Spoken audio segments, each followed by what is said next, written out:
ব্যক্তিগত সুবিধা নিতে চাই, আল্লাহর রাস্তায় যেন তারা থানায় কমপ্লেন করে এবং আমার সাথে যোগাযোগ করে আমাকে দিয়ে একটা মামলা করাই। আমাকে বললো যে এয়ারপোর্টের একটা ঘটনায় তোমার নাম বলা হয়েছে। আমি এর আগে দেখেছি মতিঝিলের একটা ঘটনায় আমার নাম ব্যবহার করেছে।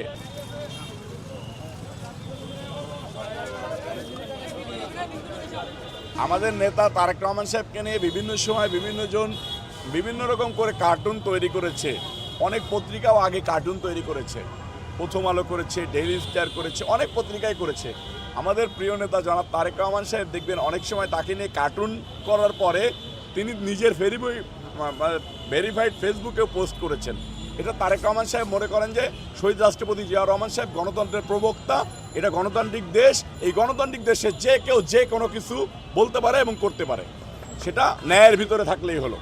যারা অন্যায় করেছে তাদেরকে তো প্রশ্রয় দেওয়ার কোনো সুযোগ নেই। যারা অন্যায় করেছে, যাদের বিরুদ্ধে দুর্নীতির অভিযোগ পাওয়া যাবে, তারা গ্রেপ্তার হবে, এটাই স্বাভাবিক। এটা তো বাংলাদেশের নতুন নিয়ম না। অন্যায় করলে অন্যায়কারীকে শাস্তি পেতেই হবে। শুধু আমি একটা জিনিস বলতে চাই, কিছু অন্যায় মিথ্যাভাবেও হয়ে থাকে। যেমন সারা বাংলাদেশে আমি ঢাকা মহানগর দক্ষিণ যুবদলের নেতৃত্বে রয়েছি। আপনারা সোশ্যাল মিডিয়া আমাকে এমনভাবে ক্রিয়েট করে দিয়েছেন যে সবাই আমাকে চেনে এবং নাম জানে। আমি বিভিন্ন সময় দেখেছি আমার নাম ব্যবহার করেও মানুষ অনেকজন অন্যায় করে থাকে, যেগুলোর সাথে আমি কখনোই জানি না।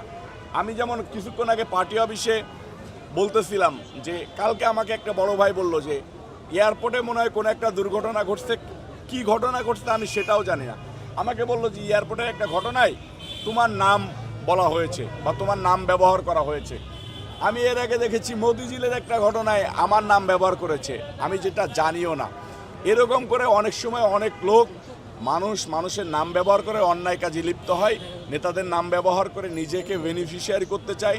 আমি পল্টন পার্টি অফিসে এসে আমাদের নেতাকর্মীদেরকে বললাম যে আমার নাম যে ব্যবহার করবে তাকে ব্যবহার করার সাথে সাথেই পুলিশে দেওয়ার জন্য আহ্বান জানাইছি এবং পুলিশ প্রশাসনকে বলছি।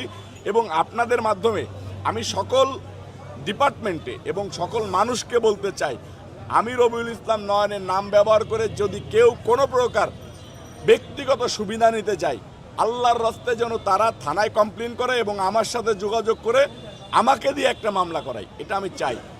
আমি দেখতেছি যে এরকম অন্যায়কারীরা নিজেরা অন্যায় করে অন্য মানুষের নাম দিয়ে আমাদের কেরিয়ারটা নষ্ট করে দিবে। কারণ জনাব তারেক রহমান সাহেব অন্যায়ের বিরুদ্ধে জিরো টলারেন্স আছে। তো যদি তারেক রহমান সাহেব তো জাস্টিফাই করার সুযোগ নাই, ওনার কাছে কোনো না কোনো ওয়েতে একটা মেসেজ চলে যাবে যে এই দিকে মনে হয় নয়ন অন্যায় করাইছে, তাহলে আমার কেরিয়ারটা শেষ হয়ে যাবে। এই কারণে আমি আজকেও নেতাকর্মীদেরকে বলতেছি, এর আগেও বলেছি, আপনাদেরকেও বলতেছি, আপনারা এইটা প্রচার করুন যে রবিউল ইসলাম নয়ন সহ আমাদের যেসব নেতাকর্মীদের নাম বিক্রি করে বিভিন্ন সুবিধাবাদ জিন্দাবাদরা বিভিন্ন দপ্তরে দপ্তরে ঘুরে বেড়িয়ে